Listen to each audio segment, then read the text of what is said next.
Well, hello, my name is Fernanda Velasquez.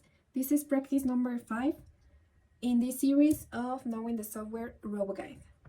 Today, we're going to learn how to configure the access limits. So, this practice is crucial for defining the robot's safe workplace by adjusting its movement range. So, before we begin, let's understand the 3 essential types of limits that protect an industrial robot. First, we have mechanical stops.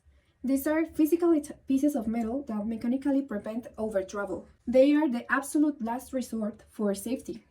Second, we have the hardware limits or over travel switches. These are sensors that trigger an alarm and cut power to the motors if the robot physically approaches its mechanical stops. They are fundamental hardware-based safety measure.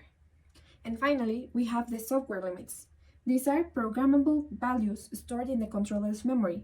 They are the most flexible and the ones we configure, stopping the robot before it gets close to the hard limits or triggers. So in this practice, we focus exclusively on software access limits. Our goal is to set a virtual fence, a new restricted boundary for joint 1 that prevents the robot from crossing a designated line in the cell. This gives us precise and flexible control over the robot's operational envelope. So to adjust these software limits, we use the teach pendant. So let's open it.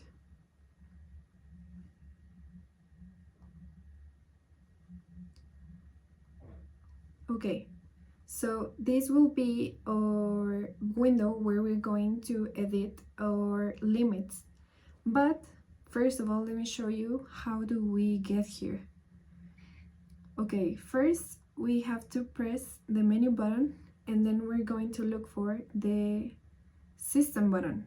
So if we don't see it right here, we put next, and then it's right here, system.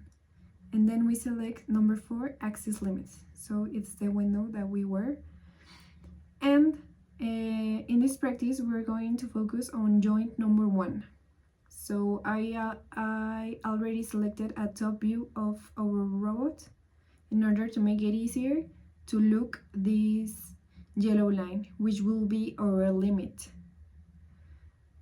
Okay, now let's move our robot so we can see which position will be the angle limit.